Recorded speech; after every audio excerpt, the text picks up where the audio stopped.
restoring men and history and the Constitution. We want to restore it. Missouri v. Biden is a great example of why you need the Constitution and how it protects, especially the Bill of Rights, your freedom of speech, which protects you from what? Tyranny and totalitarianism, right? It protects what? Freedom. Freedom of speech helps you protect your freedom. So it's incredibly important that we know it and that we're aware of it, because what has to protect the Constitution? You do. So you have to be aware of it and get upset when the federal government transgresses your rights. And it's particularly the First Amendment in this case that they have, or seem to have, right?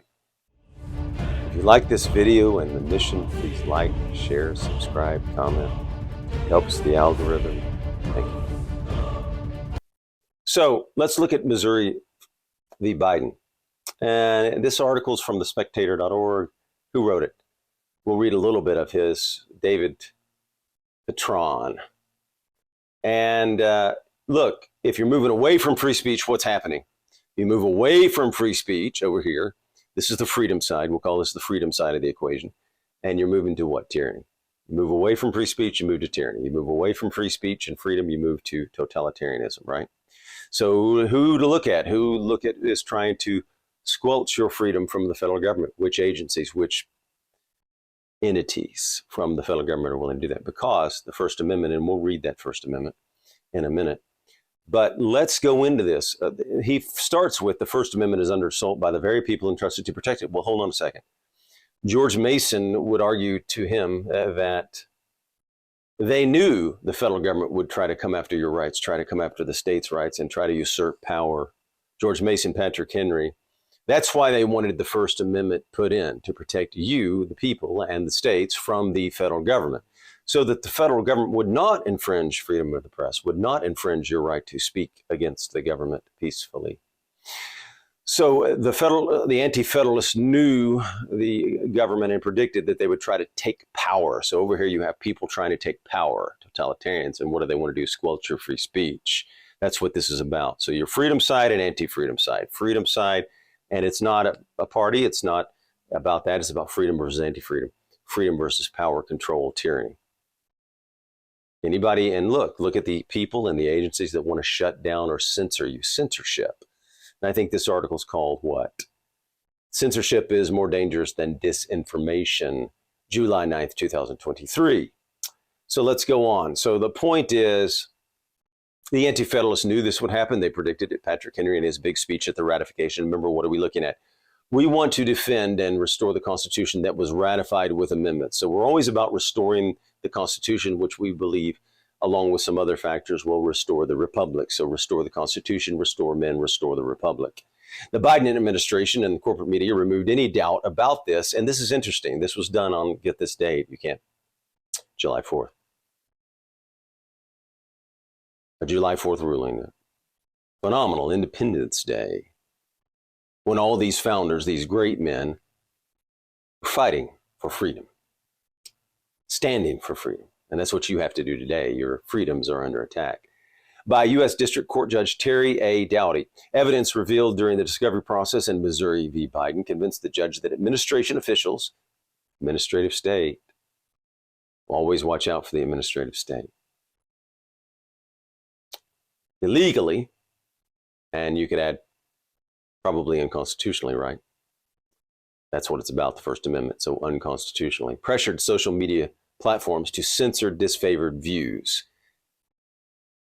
This is what the founders fought for your ability to be able to disagree with the government, to be able to disagree with narratives, super narratives.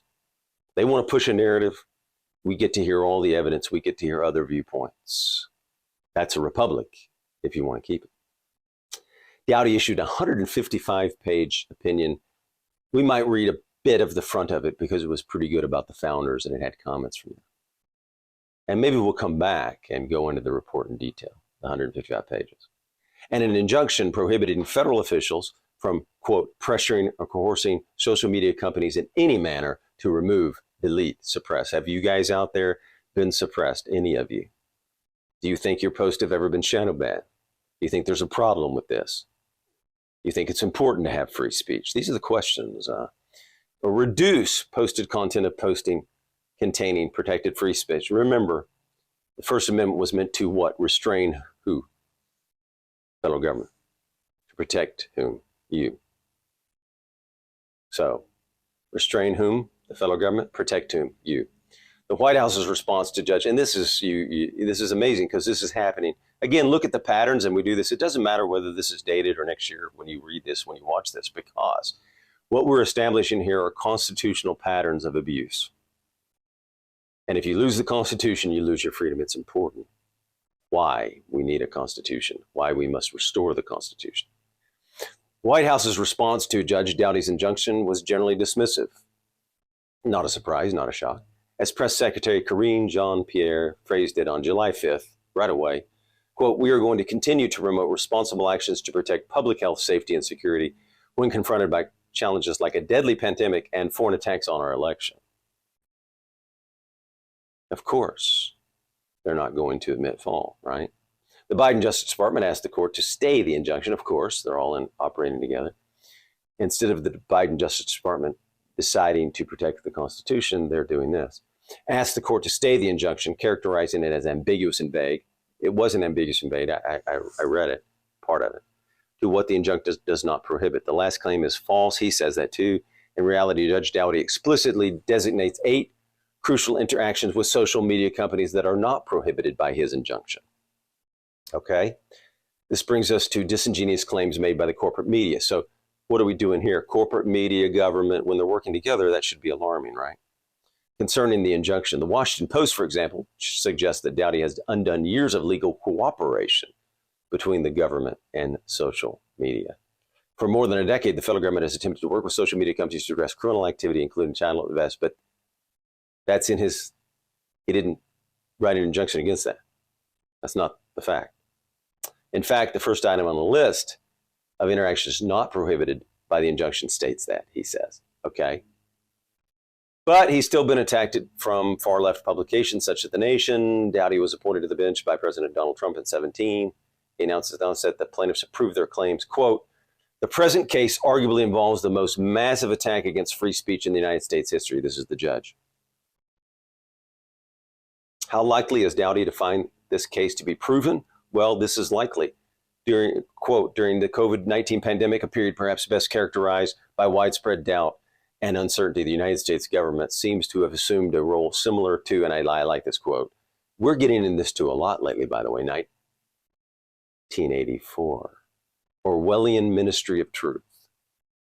And we're going to get to Michigan eventually, and the state. The justification for such smears involves the purported need to protect the public from disinformation. Notice that, protect you from disinformation. How many of you have been shadow banned? The New York Times explains, quote, "The case which could alter how the government battles disinformation is a flashpoint in a broader effort by conservatives to document what they contend is a liberal conspiracy to silence the views. The Times goes to accuse Doughty of uncritically accepting disinformation. Judge Doughty accepted as fact the claim that COVID-19 vaccines do not prevent transmission of the disease. The problem? What did we find out? It has been long since demonstrated that the vaccine never permitted the transmission of COVID-19. So what were they protecting you from? Or get this, always look to where the money's going, who's gaining, who's benefiting, who wants more control and power, who wants control over that narrative. Totalitarian tyranny side, right? So look at it as an anti-freedom, and a freedom, anti-freedom side. All of this, which raises this question, what exactly is disinformation? He says it shouldn't be confused with misinformation. The latter involves the unwitting dissemination of false claims. For example, it is an article of faith among progressives that affirmative action benefited Black Americans. Yet, Thomas Sowell famously said what? It was merely racism under new management. So the facts don't support that claim. So who's going to decide? Disinformation is, however, the knowing repetition of false claims with the intention of deceiving the public. Let me say that again. Disinformation is, however, the knowing repetition of false claims with the intention of deceiving the public. Do you believe that you were deceived during COVID? Do you believe that you are being deceived now? Classic example is the lie peddled by Anthony Fauci that lockdowns would slow the spread, he says this, of COVID-19. Now, as well as the Wall Street Journal notes, the good doctor is revising history. Now watch, what did they do in 1984? They revised history, right? They rewrote it. Dr. Fauci's attempt to rewrite pandemic history recalls the classic. Well, let's don't go into that. Anyway, many epidemiologists and scientists, particularly those who signed the Great Barrington Declaration, you remember that, warned that the lockdowns would be disastrous. We said that. And they were. And that's been proven out. And who did it help? Always look who it benefits. Did it help the small businessmen or the large corporations? Who made the most money during COVID? Follow the money. Who made all the money during COVID? Amazon's, Walmart. Did you ever think, too, why would, if this is a horrific disease that you have to stop people from meeting people, why would you force them all into Walmart, Target, right? And close all the small businesses? What's the plan there? There's a plan there. They correctly stated that the COVID restrictions advocated by Fauci would not merely fail to accomplish their stated goals, but had the potential to be dangerous to public health, social, and economic consequences. And it was, right? I know a friend who talked about committing suicide. Suicide increased during the time. What was the psychological cost of that? There's always an opportunity cost when government gets involved. What was the psychological damage to individuals to be isolated, separated, lonely, taken away from church, taken away from God, taken away from the families? These were horrible consequences. But again, if you're on the totalitarian side, what do you want to do? Distance you from God, distance you from family, distance you from friends, right? Some were merely shadow banned. Well, we know people that were shadow banned. Others were deplatformed. Whole people were deplatformed, right? Others were deplatformed. Even today, most Americans remain, and this is important, Americans remain unaware of their warnings, even as they suffer the lingering consequences. So the consequences are still going on. You have what today as a result of the COVID spending? Inflation, right? Government spent too much money for a problem they created. And notice this, governments love to create problems or make them worse and then be the solution and make them even worse, right? It's difficult to find a better argument for the proposition that censorship is more dangerous than disinformation. The advocates of the latter are always the bad guys. To paraphrase Robert F. Kennedy Jr., this is the historical reality that animates the injunction imposed on the Biden administration. So remember that. The advocates of the latter are always the bad guys. This is the historical reality that animates the injunction imposed on the Biden administration by U.S. District Court Terry Doughty. Disinformation can be debunked. Disinformation can be debunked with objective data. Censored speech, what about that? What happens with censored speech? It cannot. You will never hear it. You will never see it. And it's important in a republic that we have free speech. If the federal government, regardless of which party happens to be in power, is permitted to control what you hear and what you say aloud, then genuine freedom will become what? Will move to tyranny. Will become unheard of. It's important. All right, let's go on to maybe one or two more pieces. I want to read a little bit of the original, why your free speech is important. And in the judge's opinion, it has some of the Founding Fathers quotes, and we love the Founding Fathers. I mean, the Founding Fathers were brilliant. They're amazing. Let's read a few of these. Free speech case, Missouri versus Biden. Here's the judge's opinion, some of it. We're only going to read a little bit because it's too long. It's 155 pages. I may disapprove of what you say, but I would defend to the death your right to say it. Evelyn Beatrice Hill, 1906, The Friends of Voltaire. It's a great quote. This case is about the free speech clause in the First Amendment of the United States. So here's a constitutional moment. Are we going to defend and protect the Constitution and restore it? Or are we going to go to the tyranny side? Your First Amendment is incredibly important. The explosion of social media platforms has resulted in unique free speech issues. This is especially true in light of the COVID-19 pandemic. This is the judge. If the allegations made by the plaintiffs are true, the present case arguably involves the most massive attack against free speech in United States history.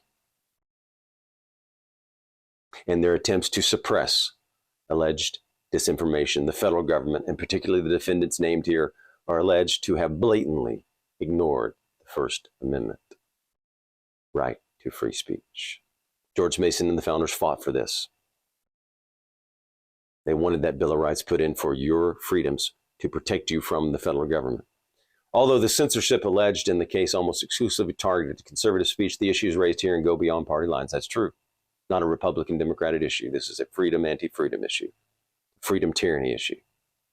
The right to free speech is not a member of any political party, and I like this, and does not hold any political ideology, because we don't want either party doing this. It is the purpose of the free speech clause of the First Amendment to preserve an uninhibited, this is the judge, I'm just reading his quote, marketplace of ideas in which truth will ultimately prevail. Now, we talk a lot about truth. We want truth to prevail. How do you get truth out? Not if it's shut down. You can't get to the truth if no journalists can speak, if no doctors can speak, if you can't speak as citizens. And as citizens, you're the ones protected. You have a right to disagree with doctors. You have a right to disagree with your government. Rather than the accountants' monopolization of the market. They like to have the monopolization of state media. Plaintiffs allege that defendants, though through public pressure campaigns, private meetings, and other forms of direct communication regarding what defendants described as disinformation, misinformation, malinformation, notice all these terms, have colluded with or coerced social media platforms to suppress disfavored speakers. We've seen that, right? We saw that all the way through. We talked about it, and all the groups all the way through for years. And content on social media platforms. Plaintiffs also allege that the suppression constitutes government action, and that is a violation of plaintiffs' freedom of speech under the First Amendment. We love this beautiful document of the United States Constitution, your protection, that you have to protect it too. And let's read it, the First Amendment. He's got it in here. He writes, Congress shall make no law respecting an establishment of religion or prohibiting the free exercise thereof or abridging the freedom of speech or of the press. Did you catch that? Or abridging the freedom of speech or of the press or of the right of the people peacefully to assemble and to petition the government for a redress of grievances. First Amendment. The principal function, he says, of free speech under the United States system of government. We've done things on free speech in the earlier videos, Cato's letters, etc. It may indeed best serve, if you want more detail on the free speech and how important it is, Cato's letters, I did them, a few of them, not all. It may indeed best serve its high purpose when it induces a condition of unrest. Oh, well, John Wilson will like this. Here you go, John Wilson. Creates dissatisfaction with conditions as they are, Mr. Wilson, John Sam Adams Wilson. Or even stirs up people to anger, Texas v. Johnson. Freedom of speech in the press is the indispensable condition of nearly every other form of freedom. Freedom of speech protects your freedom. Do we need to read anything else? Oh, the following quotes that he put in reveal the Founding Fathers' thoughts on free speech. 4, if men are to be precluded from offering their sentiments on a matter which may involve the most serious and alarming consequences that can invite the consideration of mankind, reason is of no use to us. The freedom of speech may be taken away, and dumb and silent we may be led like sheep to the slaughter. Sheep to the slaughter. That was George Washington, March 15th, 1783. He believed it was pretty important to your freedom, freedom of speech. Whoever would overthrow the liberty of a nation must begin by subduing the free acts of speech. That was the great Benjamin Franklin. Imagine that. And remember, who are you looking at? Look over here. Whoever would overthrow the liberty of a nation must begin by subduing the free acts of speech. So look for the totalitarians. Look for the tyrants in those who are trying to subdue free acts of speech, Franklin says, right? Reason and free inquiry are the only effectual agents against error, Thomas Jefferson, the great Thomas Jefferson. The question does not concern whether speech is conservative, moderate, liberal, progressive, or somewhere in between. What matters is, despite their views, is that Americans, despite their views, will not be censored or suppressed by the government, other than well-known exceptions of the free speech clauses. All political views and content are protected free speech. Remember Hunter Biden? The issues presented to this court are important, and deeply intertwined in the daily lives of the citizens of this country. That's why it's important for you men and women to be aware and to get upset peacefully. And you can do this all peacefully. We have to be peaceful. But we need to defend the Constitution peacefully and restore it peacefully. July 9th, 2023, Judge Doughty and Biden's Orwellian Ministry of Truth. And I love this Ministry of Truth thing, so we're going to American Thinker now. Clarice Feldman. We'll just read a few pauses of this. I think we're about done. It's hardly news that the government has long managed news reporting through a combination of leaks. Think about the leaks, too, that went on during the Trump administration. Favored treatment and threats. With the growth of social media and the COVID-19 pandemic, the Biden administration blatantly used every tool in its arsenal to censor constitutionally protected free speech. This is serious, and it is important to your freedom. Posters on the pre-Musk Twitter and Facebook, to take the most obvious examples, were regularly shadow banned and even silenced altogether from posting alternative views than those of the government. That's not what it was for. You were supposed to be able to disagree with your government. And remember, we had just gone and broken away from the greatest empire, England, right? So they wrote it in for you to be able to argue against your government, disagree with their policies. Past week, Judge Terry A. Doughty detailed the government's manipulation. We saw that in a 150-page thing. Oh, here we go.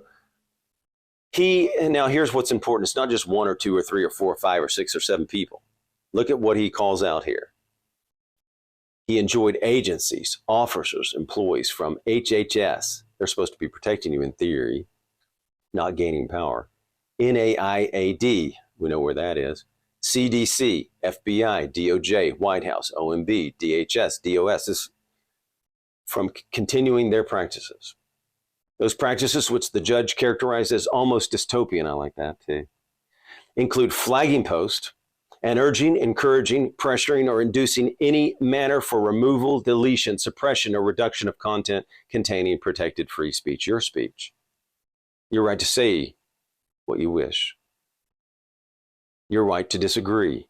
Your right to openly debate, to have a marketplace of ideas.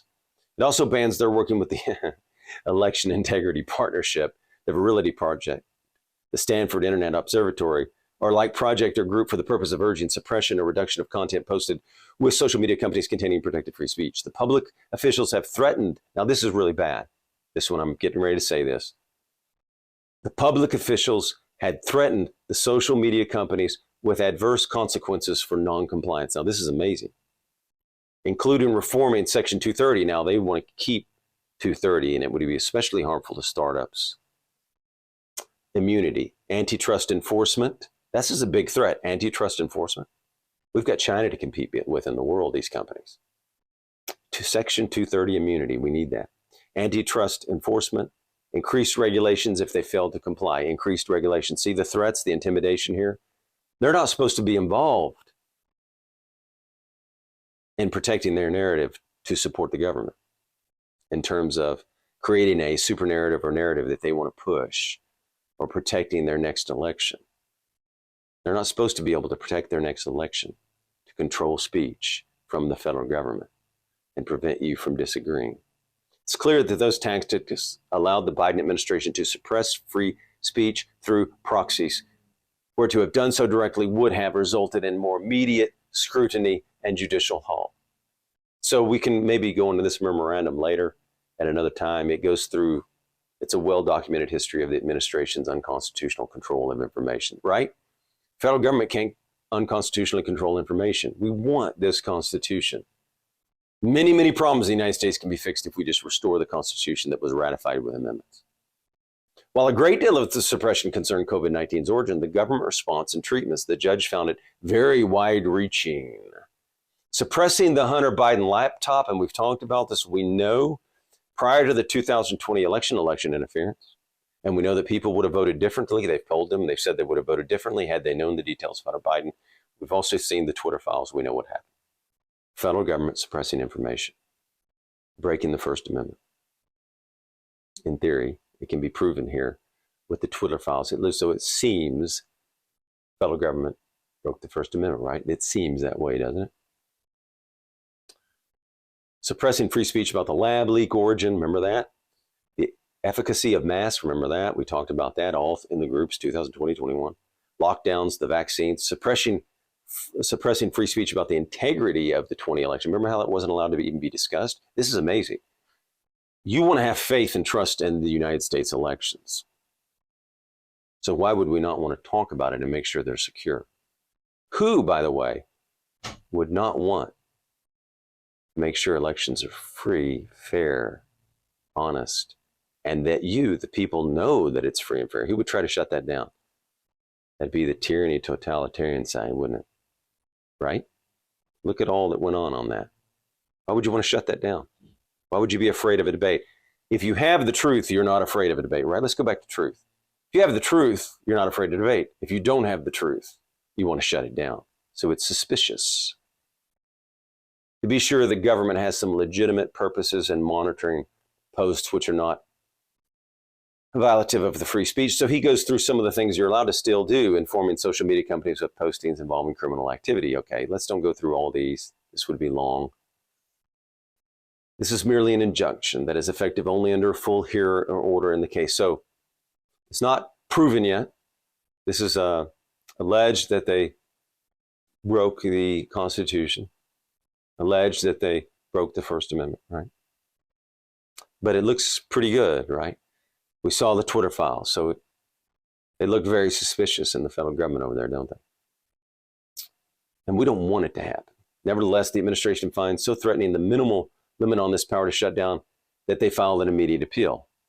Again, what are they afraid of? Again, who's benefiting? Who's gaining power? Okay, I think this covers it pretty much. What does this guy say? Brett Swanson shows how significant, even deadly consequences. Social media platforms were powerful tools for full spectrum censorship, full spectrum. But they didn't act alone. Medical schools, medical boards, and think about the transgender movement, who's involved in that. And notice Ukraine, medical boards, transgenderism, these entities, many of them act in concert. Science journals, legacy media, sang from the same hymnal, he says, Brett Swanson. Legions of doctors stayed quiet after witnessing, of course, the demonization of their peers who challenged the COVID orthodoxy, right? It was like an orthodoxy. It's a religion. They would attack people, demonize them. Remember that? Remember what they said about the unvaccinated? A little censorship leads. Remember that there's some great clips of all the news media en masse saying the exact same things about the vaccinated. And you can, on Ukraine, on what's next? What's next? A little censorship leads people to watch what they say, and we don't want that in America, right? That's not America. A little censorship leads people to watch what they say. That's not the America we want. We want to be able to debate and express ideas in America. Millions of patients and citizens were deprived of important insights as a result, right? You have information and knowledge, and you have a mind to think to make the best medical decisions for yourself. Health authorities and TV doctors misled young people were vulnerable, demanded toddlers wear a mask, close schools, beaches, and parks, right? And vitamin D was what? Good for you, right? Remember that? We could stop here and stay here for hours today on all these problems and all this misdirection and confusion and outright misrepresentation by the government. And they didn't, and we talked about this cost-benefit analysis. What was the cost of all this? Mental health, psychologically, suicides, isolation, depression. We just talked about it earlier. What was the cost? Opportunity cost. When the government does something, there's an opportunity cost. These, quote, experts, and I love the quotes there, denied the protective effects of recovered immunity. And he says a phenomenon, or she says, we've known about since the plague of Athens in 430 BC. They effectively prohibited generic drugs approved by the FDA, such as ivermectin. Remember that? And he goes on which low-income nations around the world were deploying successfully. Remember India and their success with it? They failed to appreciate the evolutionary dynamics of mass vaccination during a pandemic. The U.S. government spent, get this, ready? This is what's causing your inflation now too, part of it. They spend in all kinds of areas irresponsibly. The U.S. government spent $6 trillion to buoy its shattered economy. And most people got COVID anyway, he says. Worst of all, the lockdowns and masks. Did you notice how the flu went way down? I mean, we could go in this forever today. Worst of all, the lockdowns and mandates resulted in unprecedented bad health outcomes for young and middle-aged people in rich countries. Excess mortality in high-income nations. This was worse in 21 and 22 than 20. Many poor nations with less government control seem to fare better. Let's read that again. Many poor nations with less government control seem to fare better. Sweden, which didn't have a lockdown, performed better. We talked about Sweden in the groups. After navigating 2020 with a relative success, young and middle-aged healthy people in rich nations began dying in unprecedented numbers. All right. Health authorities haven't focused enough on the premature death from non-COVID heart attacks, strokes, embolism, kidney failure, cancer, and we can go into the VAERS site as well. But Brendan O'Neill warns it's more of a check on mere dictatorial partisanship. It's more than a check on that. The government's years-long censorship success until now was a logical follow-on. The absurd words hurt litany against free speech. Activists wielding nonsense like microaggressions. Words that make the listener feel unsafe. Safe spaces on campus. This administration found this atmosphere a ticket to control speech with which it disagreed, and there's the danger. We don't want the federal government controlling your speech. We don't want them deeming what's misinformation. We don't want them controlling speech at all. Freedom is over here, anti-freedom over here. Freedom versus tyranny. That's the battle peacefully to be fought over ideas. We have the truth. The truth will prevail. That's why they must shut it down. Censorship comes from where? Tyrants and totalitarians. We have a Constitution and a Bill of Rights and a First Amendment, but you have to peacefully protect it. That's your job. That's your duty. You want to be free. And it's a battle over freedom. It's not about Republican, Democrat. It's about freedom or anti-freedom. Thank you. If you like this video, please like, subscribe, share. We would appreciate it. Thank you.